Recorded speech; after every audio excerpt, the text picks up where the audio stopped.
guys, so this week we are going to continue with the herb of the week in my apothecary.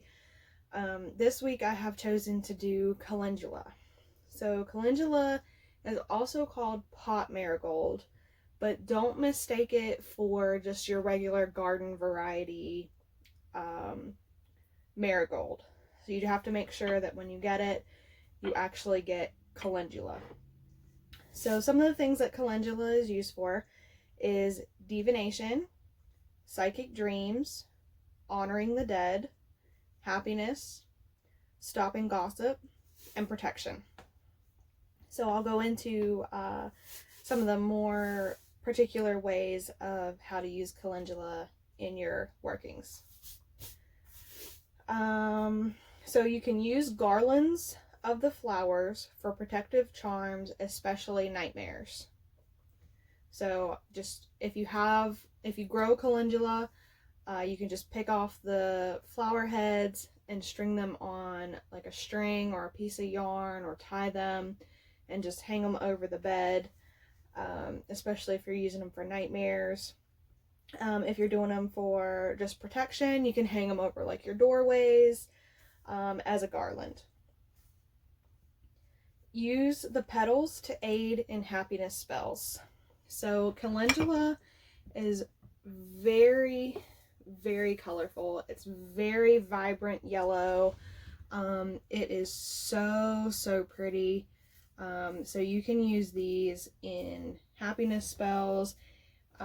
Anything having to deal with the sun and the sun's energy, you can also use calendula for those. You can hang garlands over entry doors to prevent negative energy from entering. Scatter the petals under the bed for prophetic dreams and for protection while sleeping. Carry petals in the pocket for a favorable outcome in court matters or meetings relating to the law. I just recently had some court stuff going on, and I carried a lot of calendula just because I really needed a favorable outcome and really wanted a favorable outcome. So I just put some of the calendula in a like a cloth sack, and I carried it with me, through the whole thing, and it turned out all right. Let's see. For respect and admiration, put a mesh bag of petals under the faucet when running bath water.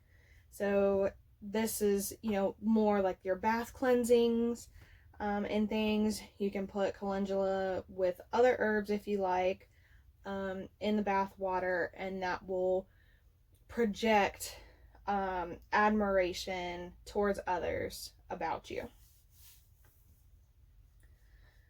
Plant on graves to bring cheer to departing souls. So I did not know this, but apparently it is a really big thing. A lot of people plant, like if you're going to plant a live plant on a deceased one's grave, they plant calendula. And I didn't know that, and it makes a lot of sense because, like I said, the flowers are super vibrant. They do come in different colors. There are some that are like pink, there's some that are orange. My favorite are the yellow. But it makes sense because, it's a super vibrant flower, and it looks good, in a graveyard. It just brings some cheer to those who have departed.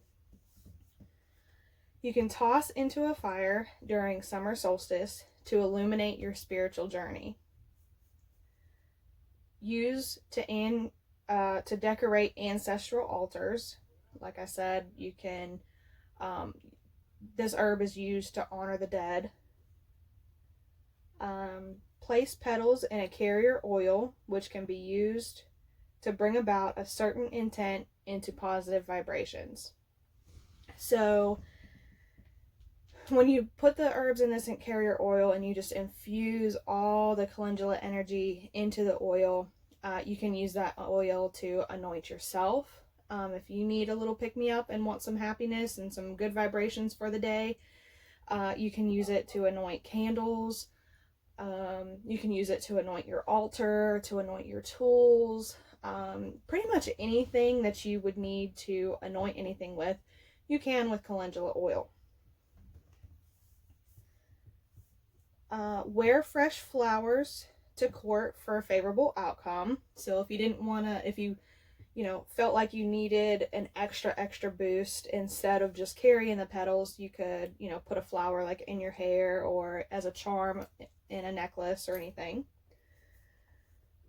It is said once you collect the soil from where a prospected lover lives and place it in the pot of the flower, the health of the plant will indicate the health of the relationship.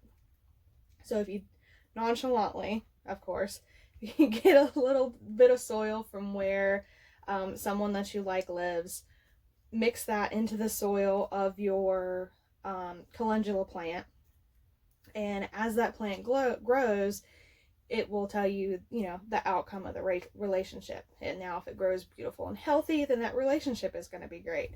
If it kind of dies and doesn't do that great, then you might want to stay away from that person. Mix with bay leaf and use in anti-gossip workings. And drink as a tea to clear the aura of trauma and unwanted energetic attachments.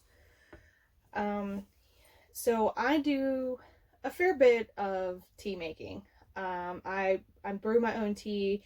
I use my own herbs in most of my teas, and I use calendula a lot in tea. It kind of has it's not real bitter, but it does kind of have an earthy taste to it. But it's very good in teas. I mix it with several herbs. If I'm going to do like a whole body cleanse and I just want to get rid of all the energies, all the negative energies, and bring positive energy into my life for that day, rather, I will use calendula in my teas along with other herbs. Alright guys, so that's what I have for calendula. I hope y'all enjoyed this video. As always, if you have any questions, comments, concerns, please let me know. And please, please, please comment on how you use calendula in your craft. Thanks guys, I'll see you next week.